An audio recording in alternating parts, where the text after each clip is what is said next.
कैसे कोई सामान्य व्यक्ति जन्म पत्री के अंकों को देखकर अपने जन्म पत्री का सही मूल्यांकन कर सकता है? नंबर 1 कंपाउंड है, सबसे अच्छा कंपाउंड है और व्यक्ति को जीवन में ये सफलता दिलवाता ही दिलवाता है। तो अनिल अंबानी जी के पीछे क्या वजह रही होगी? आपके लिए दूसरा पॉडकास्ट हमारे शुद्ध टॉक्स चैनल पर। आज हमारे गेस्ट होंगे श्रीमान पंकज जी, जो वेरोंस की सॉल्विंग के फाउंडर हैं और मारुति इंडस्ट्रीज के एमडी हैं। तो उससे पहले मैं आपको जूरी मेंबर से मिलाना चाहूंगा। सबसे पहले श्रीमान संतोष जी, जो कि सृष्टि टेक्नोलॉजीज में प्रोडक्शन हेड डिपार्टमेंट देखते हैं, और हमारे टीम मेंबर से राहुल। आज आप दोनों इस मंच की शोभा बढ़ाएंगे और हमारे जूरी मेंबर। तो हमारे बीच आ चुके हैं श्रीमान पंकज जी। आत्मा नमस्ते संशु जी, आत्मा नमस्ते सभी दर्शकों को। श्रीमान पंकज जी के जीवन परिचय में मैं कुछ बताना चाहूंगा आपको महत्वपूर्ण बातें। 14 वर्ष की आयु में ही ये अपने आसपास में चिल्ड्रन एसोसिएशन नाम की एक एसोसिएशन थी, जिसके प्रेसिडेंट रह चुके, और इन्होंने 4 साल लगातार मैराथन जीती है अपने कॉलेज के साइकिल मैराथन में। उसके बाद पिताजी के देहांत के बाद इन्होंने अपने परिवार को संभाला, और लगभग कम से कम 24 वर्ष की आयु से आप लगे थे कि? मैं 12.5 वर्ष की आयु से अपने परिवार को संभाल रहा हूँ। मेरे पिताजी चले गए थे 12.5 वर्ष की आयु में। अच्छा, तो आपने सबने जान ही लिया। उसके बाद सामाजिक कार्यकर्ता तो बाल्यकाल से ही रहे हमारे श्रीमान पंकज। कोरोना, अगर मैं आपको उनकी कुछ झलकियां बताना चाहूँ तो कोरोना में लगभग इन्होंने 2500 पैकेट भोजन के निःशुल्क वितरण किया, जिनकी देखरेख इनके अंडर होती थी। भोजन की जो भी सामग्री वो पैक करते थे, और उनका आदान प्रदान कहाँ से आ रहा है, भोजन किसको जा रहा है, वो सब आपकी निगरानी में हुआ। उसके उपरांत आपने विभिन्न कार्य क्षेत्र में काम किया, और अभी आपके परिवार में कम से कम 5 अपना कार्य क्षेत्र में आप काम करते हैं। 5 व्यवसाय आपके घर में चलाए जाते हैं, और पंकज जी ने शुरू से ही वुमेन एम्पावरमेंट को बहुत जोर शोर से रखा है। आपके घर में 3 महिलाएं हैं, और तीनों महिलाओं का अपना अपना व्यवसाय है। तो उसके बारे में कुछ पंकज जी बताना चाहेंगे आप? असल में मैं शुरू वहीं से करूंगा। जब पिताजी का एक्सीडेंट में देहांत हुआ तो मेरी 12.5 वर्ष की आयु थी। मेरी 2 बड़ी बहनें थी, और मेरी माता जी अपने समय की 10वीं पढ़ी हुई थी, लेकिन वो घर से कभी बाहर नहीं निकले थे, जैसे अपने हरियाणा में परिवार होते हैं सुधांशु जी, उसी प्रकार से। तो एक बार समस्या खड़ी हो गई थी भी किस प्रकार से परिवार को चलाया जाए। तो वो दिमाग में कहीं ना कहीं छाप हमेशा रही। हालांकि भगवत कृपा से दिक्कत नहीं आई, हमारे ताऊ जी ने हमारे बड़ा साथ दिया, सारा परिवार स्टैंड किया। तो मुझे हमेशा से ये रहा बे, घर की महिला भी है, लड़की है, बेटी है, बहू है, तो वो इतना तो उसको ज्ञान होना चाहिए कि वो जरूरत पड़ने पर स्वयं कमा सके। और इसलिए मैंने सबको कुछ ना कुछ काम में लगाया कि आप स्वावलंबी रहें। मतलब मेरी धर्मपत्नी को कभी मुझे से पैसे नहीं मांगने पड़ते, खर्चे के लिए पैसे चाहिए, वो स्वावलंबी है। तो बहुत बढ़िया जी। और मैं आपको बताना चाहूँ कि 30 वर्ष के कार्य क्षेत्र में पंकज जी ने कम से कम 15 व्यवसाय बदले हैं, या मैं कहना चाहूँ 15 व्यवसायों का एक्सपीरियंस किया है, जिनके बारे में अगर हम बात करना चाहें तो पॉडकास्ट बिल्कुल छोटा पड़ जाएगा। आज हम बात करना चाहते हैं वेरोंस की सॉल्विंग नाम से इन्होंने कार्य क्षेत्र में काम शुरू किया है, उसके बारे में आज हम विषय रखेंगे, और विषय रहेगा न्यूमेरोलॉजी। तो आज जो पंकज जी का विषय है उसमें हमारे कुछ सवालात भी होंगे पंकज जी से। तो सबसे पहला पंकज जी, हम सवाल आपके लिए रखते हैं कि न्यूमेरोलॉजी क्या है, जो आपका मेन विषय है, और एस्ट्रोलॉजी क्या है, इन दोनों में अंतर क्या है? हाँ, बहुत अच्छा सवाल है सुधांशु जी आपका ये। देखिए, बेसिकली तो दोनों ही अंकों का खेल है, लेकिन न्यूमेरोलॉजी में हम शुद्ध अंकों के साथ खेलते हैं। हर अंक का अपना एक ग्रह होता है। एस्ट्रोलॉजी में हम कुंडली और ग्रहों पे ज्यादा जोर देते हैं। कुंडली में भी घरों के नंबर होते हैं, लेकिन उसे समझना थोड़ा सा कठिन रहता है, आम आदमी नहीं समझ सकता। क्योंकि मान लो पहला घर है, पहले घर के अंदर नंबर लिखा है 4, 8, 7, कुछ भी हो सकता है, वो राशि का नंबर है ना। लेकिन न्यूमेरोलॉजी में आप सीधा सीधा किसी व्यक्ति ने आपको अपनी डेट ऑफ बर्थ बताई है ना, आपने उसका नाम, उसने अपना नाम बताया, आपने उस नाम का नंबर निकाला, तो आप उसको तुरंत प्रेडिक्शन दे सकते हैं कि आपका इस प्रकार का स्वभाव है और आपका इस प्रकार का जीवन है। कैसे पक्का यकीन करें जी कि सही न्यूमेरोलॉजिस्ट और या सही एस्ट्रोलॉजिस्ट है, भरोसा कैसे करें? हाँ, ये बहुत महत्वपूर्ण प्रश्न है आपका कि एक आम आदमी किस प्रकार से भरोसा करे। क्योंकि आप किसी के पास चले गए न्यूमेरोलॉजिस्ट के पास, तो नया व्यक्ति है, सामने वाले ने जो बता दिया उसके लिए सब ठीक है ना। तो वो कैसे भरोसा करे कि ये व्यक्ति सही न्यूमरोलॉजिस्ट है। तो उसका मैं आपको बड़ा एक आसान सा तरीका बताता हूँ। आपने क्या करना, पहले जिस व्यक्ति से आपने कुछ बड़ा काम करवाना है उसको फॉलो करिए। आप उसको सुनिए कि वो क्या कहता है। आजकल सब लोग अपने वीडियोस डालते हैं, इंस्टा पे डालते हैं, फेसबुक पे डालते हैं, यूट्यूब पे डालते हैं। जैसे मान लो मैं हूं, मेरा अपना एक व्हाट्सएप ग्रुप है, मैं उसमें हर महीने एक क्लास लेता हूं, वो बिल्कुल फ्री है, निःशुल्क है। तो उस क्लास को ज्वाइन करें तो आपको वहां से समझ में आएगा कि इस व्यक्ति को अपने विषय के बारे में कितनी जानकारी है ना। फिर आपके पास भी साधन है, यूट्यूब में कुछ वीडियोस आप भी देखिए। तो जब आप हमारे पास आएंगे और अपनी समस्या रखेंगे और हम आपको जवाब देंगे तो आपको समझ में आ जाएगा भी हाँ भाई ये चीजें रिलेट कर रही है। अच्छा जी, तो एक मन से प्रश्न उत्पन्न हुआ कि मैं आपके बारे में जब पढ़ रहा था, न्यूमेरोलॉजी के क्वेश्चन बना रहा था और हमारे दर्शकों को कुछ क्वेश्चन है, तो उसमें लोशु ग्रिड नाम आया है। तो आप बताना चाहेंगे मैं कि लोशु ग्रिड, कृपया करके इस बारे में बात करें। देखिए लोशु ग्रिड, LOSHU है ना, लोशु ग्रिड चाइना से आया है, वो चाइनीज है। लेकिन आपने एक नाम खूब सुना होगा, लक्ष्मी यंत्र। आमतौर पे हमारे घरों में भी होता है लक्ष्मी यंत्र। लक्ष्मी यंत्र और लोशु ग्रिड एक जैसी चीज है, सिर्फ इतना फर्क है कि लोशु ग्रिड में जो सबसे ऊपर वाली लाइन है वो लक्ष्मी यंत्र में नीचे है, और लक्ष्मी यंत्र में जो ऊपर की लाइन है वो लोशु ग्रिड में नीचे है। लेकिन वो जो 9 खाने हैं उसको आप कहीं से भी जोड़ेंगे, सीधा ऐसे जोड़ लें, 3 नंबरों को जब आप एक सीध में जोड़ेंगे तो उसका टोटल 15 ही आएगा, चाहे वो लक्ष्मी यंत्र हो चाहे वो लोशु ग्रिड हो। तो यानी कि कहने का मतलब यह है कि ये मूल जो न्यूमरोलॉजी है ये आई बेशक अभी चाइना से है, लेकिन मूल इसका हमारे सनातन में ही है। तो इसका हम कोई नाम नया उत्पन्न कर सकते हैं लक्ष्मी यंत्र का? लोशु ग्रिड फिर चाइनीज आपने बोल दिया। नहीं, उसको नया नाम करने की जरूरत नहीं है, लक्ष्मी यंत्र हमारा है ही है। और अब तो जो है ना जी, आप ग्लोबल हो जाइए, सब चीजों को हमें एक्सेप्ट करना है। तो लोशु ग्रिड ठीक है तो लक्ष्मी यंत्र भी ठीक है, दोनों ठीक है। ठीक है जी, बहुत बढ़िया। अब तीसरा प्रश्न एक हमारे दर्शक है उनकी तरफ से आया था कि जन्म पत्री भी तो अंक का ही खेल है, कैसे कोई सामान्य व्यक्ति जन्म पत्री के अंकों को देखकर अपने जन्म पत्री का सही मूल्यांकन कर सकता है? हाँ, देखिए न्यूमरोलॉजी हो या एस्ट्रोलॉजी हो, है ना, या कोई भी विद्या हो, है ना, तो स्वयं हमें उसका एकदम से सीधे सीधे प्रयोग नहीं करना चाहिए। जैसा भी आपको कोई तकलीफ होगी और हमने केमिस्ट से दवाई ली और खा ली, भाई ये गलत है। आपको कुछ तकलीफ है, आप डॉक्टर पे जाइए, क्योंकि डॉक्टर ही जानता है कि उस समय में, उस माहौल में, उस वातावरण में उस तकलीफ का इलाज क्या है। इसी प्रकार से अपना इलाज खुद तब करें, आप कर सकते हैं, फिर आप पहले सीखिए थोड़ा सा, क्योंकि बहुत गहरी डिटेल होती है। अब मान लो मैंने किसी की डेट ऑफ बर्थ देखी और उसको देखा भी उसका 8 तारीख उसका मूलांक है या भाग्यांक है, और मैंने बोल दिया जी आपको तो जीवन में बड़ी समस्याएं हैं, है ना, इतना भर नहीं है। सिर्फ वो 8 कैसे आया, किन नंबरों से मिल के आया, उसके लोशो ग्रिड में बाकी और कौन कौन से नंबर हैं, उसका नाम का क्या नंबर है, तो फिर उससे चीज निकल के आती है। तो इसलिए स्वयं इतना प्रयोग ना करें, सीख के करें। अच्छा, ठीक है जी। तो अगर हम बोलना चाहें, अपने दर्शकों को बताना चाहिए कि उन्होंने घर बैठे अपना मूल्यांकन करना हो तो कैसे कर सकते हैं? अपने नाम से मूल्यांकन करें, जन्म पत्री से करें, कि किस प्रकार करें मूल्यांकन? हाँ, वो मैं आपको बता देता हूँ। देखिए बड़ा सिंपल सा तरीका है, आप सब इसको सीख लीजिए। आपने अपने नाम का कंपाउंड कैसे निकालना है? एक तो हमारी डेट ऑफ बर्थ होगी, ठीक है। डेट ऑफ बर्थ में हमारी 2 चीजें होती है, आपने सुनी होगी, भाग्यांक और मूलांक। हम बोलते हैं किंग नंबर और क्वीन नंबर। किंग नंबर क्या है कि जिस तारीख को आप पैदा हुए हैं, मान लीजिए आप 1 से 10 तक पैदा हुए हैं तो सीधा सीधा किंग नंबर हो गया 1 2 3 4 5 6 9, ठीक है। यदि आप 11 तारीख को पैदा हुए हैं तो 1 और 1 2, आप 16 तारीख को पैदा हुए हैं 6 और 1 7, ये आपका किंग नंबर हो गया।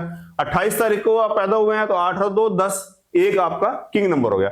इसी प्रकार से पूरी डेट ऑफ बर्थ जोड़ लें, है ना, जैसे भी 20/5/1990, ये सारे अक्षर जोड़ लेंगे तो अंत में जो आएगा वो हो गया आपका भाग्यांक। तो ये मूलांक और भाग्यांक निकालने की विधि है। आप इसे जान सकते हैं कि मेरा मूलांक ये है और मेरा भाग्यांक ये है।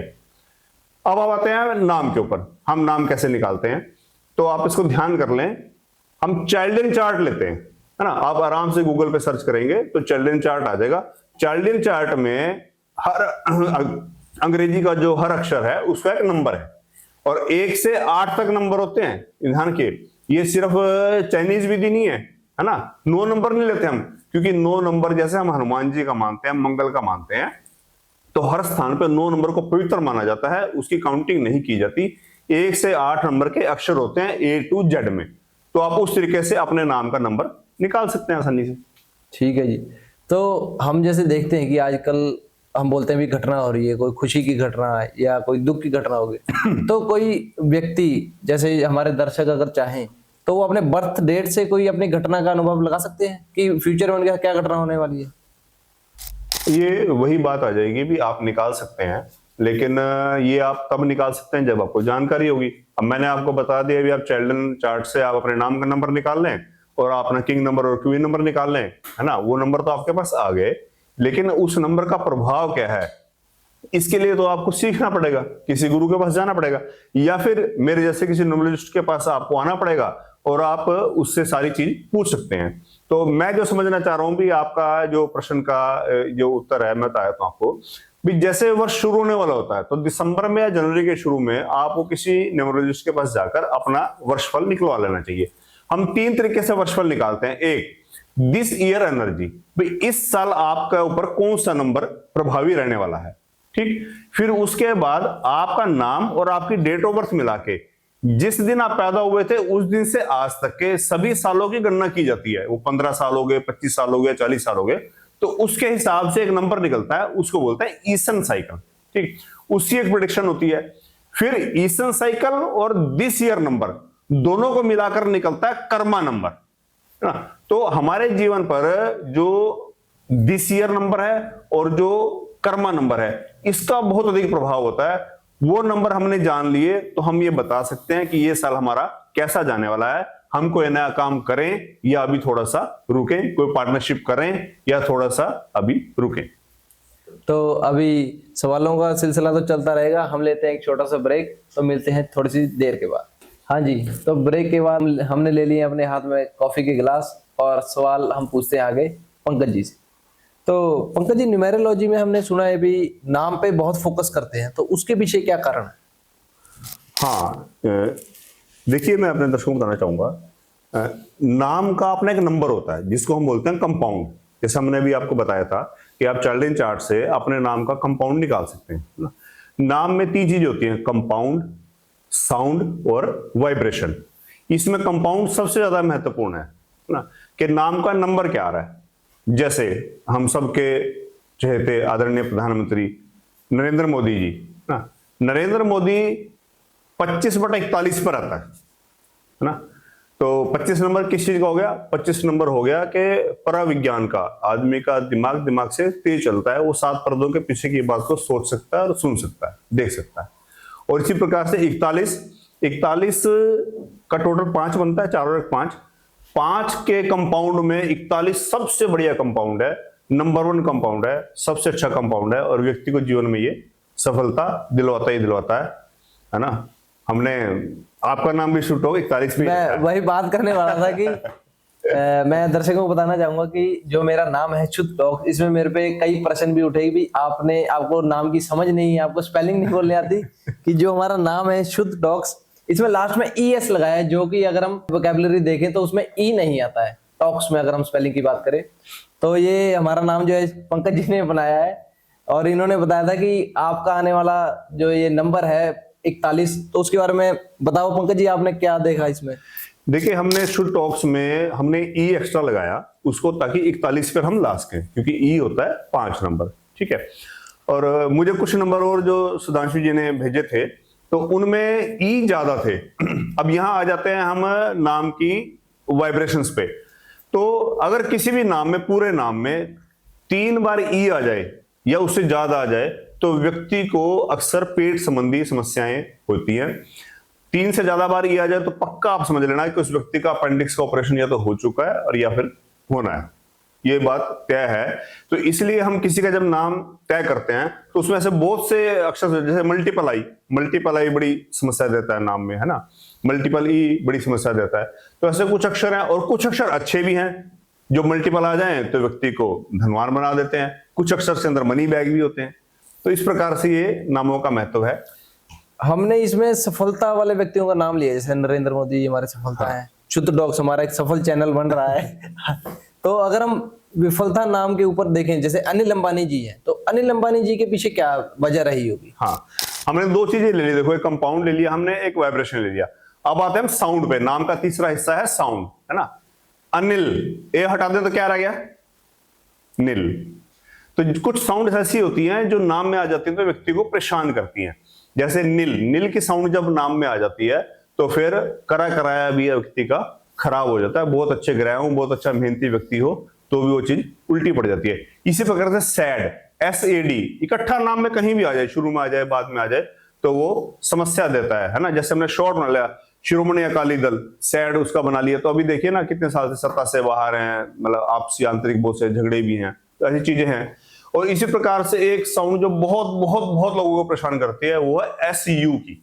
SU की जब साउंड आती है तो व्यक्ति को उम्र बढ़ने के साथ साथ बहुत सी, हमने जो दिखाया भी, लिटिगेशंस में जाना पड़ता है।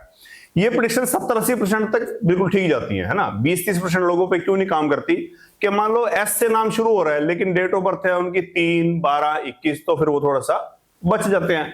कंपाउंड अच्छा आ गया, SU से नाम है पर कंपाउंड अच्छा है तो फिर भी बचाव रह जाता है। तो मतलब मैं बचाव में हूँ क्योंकि डेट ऑफ बर्थ मेरे 3 आ गया। हाँ बिल्कुल बिल्कुल बिल्कुल, आपने जो है ना सही बिल्कुल विषय को पकड़ा। तो आप अभी बचाव में हैं, वरना SU वालों का तो मैं आपको बताता हूँ, मेरे अभी यहाँ नाम नहीं ले सकते हम, मतलब मैंने U हटा के व्यक्ति का कोर्ट केस बंद किया है और हमारे ही शहर में, है ना। एक व्यक्ति का नाम का कंपाउंड ठीक किया, U भी हटाया, तो अपनी फैक्ट्री से उसके पार्टनर ने उसको बाहर निकाल दिया था, गार्ड उसको अंदर नहीं घुसने देता था। मेरे पास वो व्यक्ति आया, मैंने उसका मोबाइल नंबर चेंज किया, मैंने उसके नाम का कंपाउंड चेंज किया, तो उसका असर क्या हुआ, फिर उसको कुछ रेमेडीज दी, कुछ रेमेडीज होते हैं, कुछ मंत्राज होते हैं, तो हम जो देते हैं, तो उस व्यक्ति के पास 15 दिन में उसके पार्टनर का फोन आ गया कि आप आओ। वो मीटिंग में गया, मैंने उसको बोला मीटिंग में ऐसे जाना है, तुमने ये करना है। उसको स्वर विज्ञान भी सिखाया मैंने भी, किस स्वर से आपने बात करनी है, किस स्वर से आपने जाना है। तो हुआ क्या उस मीटिंग का रिजल्ट, उसमें उसके पार्टनर्स ने उसको ये बोला कि आप हमारे को पैसे दे दीजिए और कंपनी आप रख लीजिए। जिस कंपनी का गार्ड उसको अंदर नहीं घुसने दे रहा था, आज वो कंपनी वापस उसके पास आने वाली है।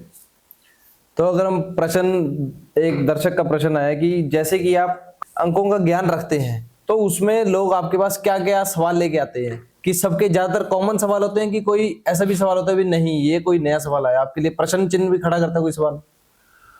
बहुत से सवाल आते हैं हमारे पास। नहीं, ऐसा प्रश्न चिन्ह तो कोई नहीं खड़ा होता, क्योंकि देखिए मैं ओकल्ट की लाइन में हूँ, है ना, इसको ओकल्ट साइंस बोलते हैं। तो इसमें हम सबसे पहले तो स्वाध्याय पे ध्यान करते हैं, हम अपनी साधना पे ध्यान करते हैं। तो हम अपने आप को हमें इतना मजबूत बनाना पड़ता है कि हमारे ऊपर सामने वाले के प्रश्नों का कोई भी नेगेटिव असर ना हो। क्योंकि देखिए स्वाभाविक सी बात है, मेरे पास 80-90% लोग वो आते हैं जो किसी न किसी विषय से परेशान हैं, और मुझे उनकी परेशानी सुननी भी है पूरी, तभी मैं उनको सॉल्यूशन दे पाऊंगा। अगर मैं उनकी परेशानी सुन के और उससे खुद परेशान हो जाऊंगा तो मैं उनको सॉल्यूशन कभी भी दे नहीं पाऊंगा। तो इसलिए मैं अपने दर्शकों को भी बता दूं, जो लोग मुझे देख रहे हैं, जो मुझसे मेरे से पहले जो ना सर्विसेज ले चुके हैं, तो कभी शायद उनको ये लगता होगा कि पंकज जी ओ हाय अच्छा ऐसा नहीं करते। भाई देखो, मैं नहीं करूंगा, क्योंकि मैंने उस प्रकार से अपनी साधना करके अपने आप को ढाल लिया है। मुझे आपको सोल्यूशन देना है ना। फिर क्या होता है, ज्यादातर सवाल आपने जो मेरे से पूछा अभी किस चीज के आते हैं, ज्यादातर सवाल तो कॉमन सवाल तो क्या होते हैं, देखो शादी कब होगी, है ना, शादी हो गई है, बच्चा नहीं हो रहा तो बच्चा कब होगा, मकान कब बनेगा, गाड़ी कब बनेगी, या फिर कोई आदमी व्यवसाय कर रहा था उसको अचानक से नुकसान हो गया बात, है ना, तो फिर वो आता है। फिर उसमें हमें बहुत सी चीजें देखनी पड़ती हैं, अभी कहाँ से व्यक्ति को समस्या आ रही है। किसी एक विद्या से काम नहीं होता, बहुत सी, मैं विजिटिंग कार्ड भी देखता हूँ, बंदे का मोबाइल नंबर भी देखता हूँ, उसका नाम भी देखता हूँ, उसकी डेट ऑफ बर्थ भी देखता हूँ, फिर हम समझने का प्रयास करते हैं कि समस्या आ कहां से रही है। क्योंकि जब तक जड़ पे काम नहीं करेंगे तब तक सॉल्यूशन मिलता नहीं है। जड़ से ठीक करना पड़ता है व्यक्ति को भी, और उस समस्या को भी खत्म करना पड़ता है। बहुत अच्छे से आपने उत्तर दिया। अगला सवाल की अगर मैं बात करूं तो इसमें सवाल हमारे पास दर्शक की ओर से है कि अंक ज्योतिष के व्यक्तिगत संबंधों पर भी असर होता है? बहुत ज्यादा होता है। अंक ज्योतिष का देखो सारा खेल यहीं पे है ना। अब कोई व्यक्ति जिस तारीख को पैदा हुआ है, जैसे हमने भी पहले बात की थी किंग नंबर और क्वीन नंबर ना, किंग नंबर और क्वीन नंबर के हिसाब से व्यक्ति के लक्की नंबर और अनलक्की नंबर होते हैं, ठीक है। तो यदि व्यक्ति की शादी अपने अनलक्की नंबर की लड़की या लड़के से हो गई है तो उसको जीवन में परेशानी आएगी, ये बात तय है। मैंने ऐसे ऐसे केस भी देखे हैं कि जन्म पत्री में 32 गुण मिले थे लेकिन फिर भी शादी नहीं चली, क्योंकि न्यूमेरोलॉजी के हिसाब से वो अंक उनके आपस में बिल्कुल शत्रु थे। तो अंकों का ही सारा खेल है। और मेरी यहाँ पे ये सलाह भी है कि आप जब भी कोई बड़ा कार्य करें, जैसे बच्चा पैदा हुआ है उसका नाम रखना है, शादी करनी है या व्यवसाय शुरू करना है, करियर चुनना है, तो कम से कम 3-4 मौकों पे तो आप एस्ट्रोलॉजी और न्यूमरोलॉजी दोनों की सलाह कर लें तो जीवन में निश्चित रूप से सफलता मिलेगी। तो अगले प्रश्न की अगर हम बात करें तो इसमें सबसे ज्यादा कॉमन प्रश्न मेरे पास जो ये आया कि कोई व्यक्ति अपना लकी नंबर कैसे निकाल सकता है? लकी नंबर देखिए, उसका चार्ट होता है। मैंने जैसे भी बताया अभी, भाग्यांक और मूलांक, किंग नंबर और क्वीन नंबर का हम लकी और लकी नंबर लेते हैं। हर व्यक्ति इसको नहीं निकाल सकता, उसके लिए तो फिर कोर्स करना पड़ेगा, जैसे हमने किया उसके लिए तो सीखना पड़ेगा, है ना। बस मैं इतना बताया तो भी हम क्या करते हैं भाई, एक तो हमारा हो गया किंग नंबर शुरू में, और एक हमारा क्वीन नंबर होगा डेट ऑफ बर्थ का पूरी का जो होता है। तो हम दोनों का कॉमन लकी लेते हैं और दोनों के कॉमन अनलकी उठा लेते हैं, ताकि कोई भी ऐसे नंबर पे हम कोई काम ना करें जिससे उसको थोड़ी सी भी समस्या है। दोनों नंबरों के लकी नंबर पे ही हम काम करते हैं। अच्छा, तो अभी हमने पीछे जैसे सफलता और असफलता की बात की, तो क्या बर्थ डेट के अनुसार आधारित होता है कि कोई बंदा सफल होगा या असफल होगा? हाँ बिल्कुल होगा। आप देखिए ना, मेरी डेट ऑफ बर्थ में 2 कहीं नहीं आता, 2 नंबर नहीं है मेरा, है ना। अगर आप ज्योतिष में जाएंगे तो मेरा चंद्रमा भी कमजोर है। अब मैं पानी से संबंधित फैक्ट्री लगा के बैठ जाऊं तो नुकसान ही होगा ना जी, तो फायदा कैसे होगा, है ना। अब 3 तारीख को व्यक्ति जन्मा है, 12 तारीख को जन्मा है, और वो करने लग जाए कोई व्यापार इस प्रकार का बड़ा, जहां थोड़ा बहुत झूठ भी बोलना हो, जो इस प्रकार की कुछ चालबाजी भी करनी हो, तो कामयाब हो ही नहीं सकता, है ना। 3 नंबर बना ही शिक्षा के लिए, गुरु के लिए, और गुरु को क्या करना है, गुरु को तो भैया सीधा सीधा काम करना। तो इसमें अगर हम आगे बात करते हैं, इसी सवाल को आगे पूरा बोलना चाहूंगा मैं, तो जैसे एक तिथि में कई लोगों का जन्म होता है, तो उसमें कई लोग सफल भी होते हैं, कोई असफल भी होते हैं, उसके पीछे क्या कारण होता है? हाँ बिल्कुल, देखिए अब एक बहुत बड़ा अस्पताल है, वहां पे 1 तारीख को, किसी भी 1 तारीख को बच्चे ने जन्म लिया, ठीक है ना, और उसी समय में हो सकता है उसी 5 मिनट में, 2 मिनट में बहुत सारे बच्चों ने जन्म लिया, तो क्या हो गया डेट भी सेम हो गई, स्थान भी बिल्कुल वही हो गया, समय भी वही हो गया, ग्रह चाल भी वही होगी, लेकिन उनका जीवन फिर भी अलग अलग होता है। उसका सबसे बड़ा कारण क्या है? कर्मा। हमें इस चीज को नहीं भूलना है। जैसे मैंने बताया भी, हम व्यक्ति, हमारे पास कोई आता है तो हम उसको 10 जगह से हम उसका एनालिसिस करते हैं भी समस्या कहां से आ रही है। तो जो कर्म बंधन है ना, ये बहुत बड़ी बात है ना। आपने अगर कर्म अच्छे किए हैं तो अच्छा लाभ मिलेगा, पूर्व जन्मों के कर्म आपको भुगतने हैं तो उस प्रकार से वो भुगतने ही पड़ेंगे, है ना। अगर आपको पता लग जाए भी हाँ चलो कुछ गड़बड़ है, और आप इस प्रकार के स्पिरिचुअल प्रैक्टिसेस में चले जाएं, तो आप ये तो कर सकते हैं कि ठीक है बारिश आ रही है, आप भीगेंगे नहीं, आपने छतरी ले ली या आप गाड़ी में चले गए, है ना। लेकिन कर्म बंधन टलता नहीं है, वो आएगा जरूर। इतना हो सकता है कि आपके पुरुषार्थ से तलवार की चोट सुई से लग जाए। तो एक प्रश्न अंत में मैंने बचा के रखा था, वो क्योंकि मेरे को पर्सनली बहुत अच्छा लगा। उसमें ये है प्रश्न में कि कई मनुष्यों का जन्म होता है तो कम उम्र में उनकी मृत्यु हो जाती है, मगर उन्होंने इतनी कम उम्र में ही बहुत बड़ा नाम कमा लिया था। जैसे बात करें भगत सिंह की, या अगर हम चर्चित बात करें, भगत सिंह तो हम सबको जानते हैं उससे, और उनके साथ में अगर वुमेन एम्पावरमेंट की बात करें, चर्चित नाम लें तो सुनीता विलियम्स है हमारे सामने, तो जिनका पूरी दुनिया में नाम हुआ। तो उनका क्या कारण रहता है? उनका बर्थ डेट के लिए होता है कि क्या कारण रहता है उनके लिए? देखिए इसमें 2 आंसर हैं, इसके 2 जवाब अलग अलग हैं। एक तो भगत सिंह और एक सुनीता विलियम्स, है ना। जैसे भगत सिंह जैसी जो आत्माएं होती है ना, वो जो सोल है वो धरती पे किसी विशेष कार्य को अंजाम देने के लिए आती है ना। हमें उम्र से क्या, एक व्यक्ति 100 साल जिया, जीवन में उसने कुछ नहीं किया, खाया पिया, अपने बच्चे पाले और मर गया, तो क्या जीवन है ना। स्वामी विवेकानंद जी बहुत जल्दी चले गए थे, है ना। तो जो आत्माएं हैं वो एक विशेष संदेश देने के लिए, एक मैसेज देने के लिए धरती पर आती हैं और अपना काम करके चली जाती हैं। उनको जन्म और मृत्यु से कोई लंबा चौड़ा संबंध नहीं होता। अब बात करते हैं हम सुनीता विलियम्स की, है ना। यहाँ पर वही बात आ जाती है नाम के साउंड की, है ना। अब सुनीता विलियम्स में SU आता है ना, और उनके नाम का कंपाउंड भी ऐसा है कि वो बिल्कुल टॉप पे ले जाके और फिर एकदम से व्यक्ति को पटकता है। तो आज हम देखें ना, कितनी बड़ी साइंटिस्ट ने कितना अच्छा काम करे, लेकिन अभी फंसी हुई है। हम परमात्मा से प्रार्थना करते हैं कि वो जल्द से जल्द सकुशल वापस लौटे। ठीक है जी, बहुत अच्छे से आपने उत्तर दिया। अंत में सवाल, अगर हम इधर लोकल एरिया बद्दी की बात करें, बीबीएन क्षेत्र की बात करें, तो यहाँ पे नई सीरीज गाड़ी की खुलती है, तो हम फटाफट नंबर लेते हैं, या हम अगर बात करें तो मेरे दोस्त है, हमारे जानकार हैं कई, वो नंबर लेते हैं 0009 जो चर्चित है इधर का, या 0007 जो भी चर्चित एक ही नंबर के पीछे लगते हैं। तो उनको क्या वैसे ही नंबर लेना चाहिए गाड़ी के नंबर, या अपने अंक के अनुसार लेना चाहिए? पहले तो मैं आपको बता दूं बात बद्दी की, है ना। बद्दी की स्पेलिंग क्या है? BADDI। तो जहां पर भी जिस भी नाम में BA आ जाता है वहां पर पैसा होता है, पैसा, है ना। तो बद्दी में पैसा तो है ही है भाई, सबको पता है ना। कितना व्यापार यहाँ फल फूल रहा है। और दूसरी बात आती है कि जो लोग गाड़ी का नंबर लेते हैं, हाँ। देखो, एक व्यक्ति ने गाड़ी का नंबर लिया और उसको वो सूट कर गया, उसने कोई न्यूमरोलॉजी नहीं देखी, एस्ट्रोलॉजी नहीं देखी, उसको वो सूट कर गया, उसको एक अच्छा व्यापार चल पड़ा। वैसे तो यहाँ पर कमाई करने के और साधन है अभी, क्योंकि पैकेज आया तो फिर उसकी वजह से बहुत प्रकार की इनकम शुरू होगी जो पहले नहीं थी। तो व्यक्ति को कई बार लगता है मैंने ये गाड़ी ली थी पहले, इसका नंबर ये था, तो इस वजह से मुझे इनकम हुई, तो वो उसको कंटिन्यू कर लेता है और व्यक्ति को नुकसान नहीं हो रहा, तो ठीक है, फिर वो कंटिन्यू कर रहा है।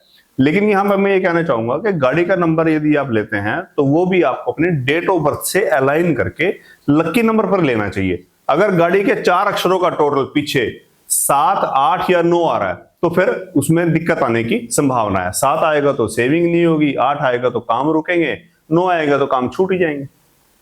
तो बीच बीच क्षेत्र वालों से सुन लो, क्योंकि आपके लिए बहुत बड़ी बात है ये। तो अब हम बात करते हैं जो इनका भी कार्य इन्होंने शुरू किया है वेरोन्स की सॉल्विंग के बारे में। तो उसके बारे में आप बताइए कि कब से शुरू हो रहा है, कहाँ उसकी लोकेशन है, तो दर्शक ताकि आपके तक पहुंच जाए, क्योंकि हम तो देखो हर कहीं पहुंच जाते हैं, मेरे दर्शक भी तो पहुंचने चाहिए। देखिए, वेरोन्स की सॉल्विंग के नाम से मैंने ये नाम रखा है, और ये भी मैंने स्वाभाविक सी बात है कंपाउंड देख के रखा है, और उसका फर्स्ट लेटर जो है वो विक्ट्री का है, वेरोन्स का। और मैंने यहीं पे अपना जो हिमुडा कॉम्प्लेक्स है बद्दी में, यहाँ पर फर्स्ट फ्लोर पर अपना ऑफिस बनाया है। तो अभी आपको समय के अनुसार उसकी जानकारी देंगे, अभी वो सेटअप उसका चल रहा है, उसका मुहूर्त होना बाकी है। हाँ, मैं आपको ये जरूर बताना चाहूंगा भी मैं इस क्षेत्र में आया क्यों और कैसे, है ना। देखिए, मैं एक व्यापारी हूँ बेसिकली, मैं एक बिजनेसमैन हूँ, मैंने हमेशा बिजनेस किया है। मैं रेकी भी करता हूँ और मैं रेकी टीचर भी हूँ पिछले 5 साल से। लेकिन मैंने उसको बहुत ज्यादा सिखाना नहीं शुरू किया था, मैं उसको ज्यादा अपने लिए इस्तेमाल करता था, अपने जीवन को ठीक करने के लिए इस्तेमाल करता था। तो जब मैंने अभी 2019 में एक बड़ी फैक्ट्री लगाई, सब कुछ ठीक करने के बाद भी मुझे कुछ दिक्कतें आ रही थी। तो फिर मुझे लगा भी कुछ बात है, कहीं ना कोई कमी है। तो फिर मेरा ध्यान गया अपने विजिटिंग कार्ड की तरफ। तो फिर जब मैं उसको ठीक करने के लिए निकला और मैंने जब लोगों से सुना और देखा सीखा, तो मेरा विजिटिंग कार्ड भी गड़बड़ था और मेरा कंपनी का लोगो भी गड़बड़ था। उसकी वजह से मेरे काम छूट जाते थे लोगों की वजह से। तो वो ठीक करते हुए जब मैंने ये विद्याएं सीखनी शुरू की ठीक करने के लिए, तो सीखते सीखते मेरा इसमें इंटरेस्ट ही बन गया। और फिर मुझे लगा भी अगर एक छोटी सी चीज से व्यक्ति इतना परेशान हो सकता है, कार्ड क्या चीज है। देखिए सुधांशु जी, कार्ड हम 250 रुपए के 1000 छपवा लेते हैं और उसकी वजह से आपकी 10 करोड़, 50 करोड़, 100 करोड़ की टर्नओवर पानी में डूब सकती है। तो मैं समझता हूं कि मैंने ये बीड़ा उठाया कि नहीं, ये ज्ञान जो लोगों तक अब तक नहीं पहुंचा है, जो कहीं दबा हुआ था, उसको मैं बाहर लेके आऊं और लोगों को बताऊं कि वो कार्ड का भी एक वास्तु होता है, कंपनी लोगों का भी वास्तु होता है। तो वो वास्तु का, न्यूमरोलॉजी का, एस्ट्रोलॉजी का, सब चीजों का इस्तेमाल करें। इन पे कोई बड़ा खर्चा नहीं होता, बड़े छोटे छोटे खर्चे हैं, और अपने जीवन को तरक्की पे लेके जाएं, क्योंकि हमें तीसरे नंबर की इकोनॉमी बनना है। बिल्कुल जी, बिल्कुल। हमें नया वर्ड मिला रेकी, तो उसके बारे में मेरे को और दर्शकों को बहुत उत्सुकता होगी जानने की में क्या चीज है वो। देखिए, जो रेकी का शाब्दिक अर्थ है वो है रे और की। ये एक जापानीज वर्ड है जो रे और की से मिलकर बना है। रे का मतलब है सर्वव्यापी और की का मतलब जीवन शक्ति, यानी कि एक ऐसी जीवन शक्ति जो सर्वव्यापी है, सब जगह विद्यमान है। वो सजीव में भी है और वो निर्जीव में भी है। जैसे हम फिजिक्स को मानते हैं ना कि हर चीज की अपनी एक ग्रेविटी फोर्स होती है, तो उसी प्रकार से हम रेकी में मानते हैं ये यूनिवर्स जो है ना, ये ऊर्जा से ही चल रही है, एनर्जी से ही, हर जगह इसकी एनर्जी विद्यमान है। तो रेकी में हम यूनिवर्स की एनर्जी को चैनलाइज करके उसको अपने लिए इस्तेमाल करते हैं, अपने फायदे के लिए। हमारे शरीर में चक्रास होते हैं, उन चक्रास को एनर्जी करते हैं। 7 चक्रा तो सबने सुने होंगे, और थर्ड आई तो सबने सुना ही होगा, भगवान शिव का तीसरा नेत्र होता है। तो थर्ड आई से क्या होता है, आदमी को इंट्यूशंस आते हैं, आदमी का ज्ञान आता है ना, आदमी भविष्य की बात सोच सकता है। तो इस प्रकार से इन चक्रास को हम रेकी से एनर्जी देते हैं, और बड़ा ही सिंपल, बहुत ही सिंपल मेथड है। और ये भले ही अभी जापान से आया है, लेकिन ये जापान गया था तिब्बत से ही, है ना। और तिब्बत हम सब जानते हैं कि हमारे सनातन संस्कृति का, भारत का एक हिस्सा रहा है। तो मेरा कहने का क्या अर्थ है, चाहे वो न्यूमरोलॉजी हो, चाहे वो रेकी हो, जितनी भी विद्याएं हैं, ये सब सनातन से निकली हैं, भारत भूमि से निकली हैं, विश्व में गई हैं। कुछ कारणों से हमारा जो पीछे गुलामी का कालखंड रहा, कुछ साल वर्ष, कुछ 100 वर्ष का, उसमें ये चीजें भारत में दब गई थी। अब ये फिर नाम बदल बदल कर वापिस आ रही हैं और इनका मूलभूत उद्देश्य एक ही है कि यूनिवर्स की एनर्जी से प्राणी मात्र का कल्याण करना। तो अंत में मैं आपसे जानना चाहूंगा कि हमारे दर्शकों के लिए कि संपर्क सूत्र आप अपना दें और वेयरहाउस की सॉल्विंग में आप क्या क्या लोगों के सॉल्व करेंगे डिफिकल्टीज, वो बताएं। वेयरहाउस की सॉल्विंग में मैं अभी जो कर रहा हूं, मैं मोबाइल नंबर पे काम करता हूं, क्योंकि हर नंबर का अपना एक ग्रह होता है और यदि वह ग्रह आपके एंटी है या हमने 2 एंटी ग्रह नंबर में एक साथ बैठा दिए हैं तो वो हमारे को जीवन में समस्या देते हैं। इसलिए हम नंबरों को इस प्रकार से मोबाइल नंबर में सेट करते हैं कि वो आपको दिक्कत ना दे, क्योंकि मोबाइल नंबर बहुत ज्यादा एक्टिव होता है। इसी प्रकार से नाम, व्यक्ति का नाम है या फर्म का नाम है, उसका हम कंपाउंड ऐसा देते हैं ताकि व्यक्ति अपने जीवन में आगे बढ़ सके। और सारी चीजें पैसे से संबंधित नहीं होती। अब मान लो कोई स्कूल है, स्कूल को अपना नाम चाहिए, टीचर है उसको एक अलग कंपाउंड चाहिए, बिजनेस है उसको एक अलग कंपाउंड चाहिए। सबके कंपाउंड की अलग अलग एनर्जी होती है। किसी को अथॉरिटी चाहिए, किसी को नॉलेज चाहिए, किसी को बैलेंसिंग चाहिए, किसी को पैसा चाहिए, किसी को फॉरेन ट्रैवल चाहिए। तो हर चीज का अपना एक अलग नंबर है, फिर हम उस व्यक्ति को वही नंबर देते हैं उसकी जरूरत के हिसाब से। तो नाम हो गया, व्यक्ति का नाम, फर्म का नाम, मोबाइल नंबर, विजिटिंग कार्ड का वास्तु, कंपनी का लोगो, और इसके अलावा जो मैरिज का चार्ट होता है हम वो बनाते हैं। 5 साल की हम प्रेडिक्शंस देते हैं और फिर रेमेडीज देते हैं बहुत सारी। जैसे मैंने ये ब्रेसलेट पहना हुआ है, तो ये कोई बहुत महंगी चीजें नहीं है, बड़े सामान्य से पत्थर हैं, लेकिन ये हमारे को प्रोटेक्शन देते हैं, हमारे को एनर्जी देते हैं, हमारे उद्देश्यों को प्राप्त करने में हमारे को सहायक देते हैं। इस बात का भी महत्व है भी किसको सोना पहनना है, किसको चांदी पहननी है, तो हर चीज मैटर करती है। मैं एक 360 डिग्री एनालिसिस देता हूं और भी बहुत चीजें हम इसमें धीरे धीरे जोड़ने जा रहे हैं। जल्दी हम इसमें टैरो कार्ड भी जोड़ेंगे, जल्दी हम इसमें वास्तु भी जोड़ेंगे। तो दर्शकों को मैं कहना चाहूंगा कि पंकज जी का संपर्क सूत्र और इनका एड्रेस हम आपको डिस्क्रिप्शन में नीचे दे देंगे। तो वीडियो अब अंत करते हैं और अंत में मैं अपने जूरी मेंबर को बुलाना चाहूंगा कि पंकज जी को हमारा एक छोटा सा वो है वो सम्मानित करें उनसे। बैठ बैठ बैठ। तो अंत में मैं आप जरूर इसमें बोलेंगे लाइक करें, सब्सक्राइब करें अपने शुड टॉक्स चैनल को। ये शुड टॉक्स चैनल है, आप इसे लाइक करें, इसे सब्सक्राइब करें और स्वयं भी आगे बढ़ें, हमारे चैनल को भी आगे बढ़ने में मदद करें। Thank you. आत्मा नमस्ते।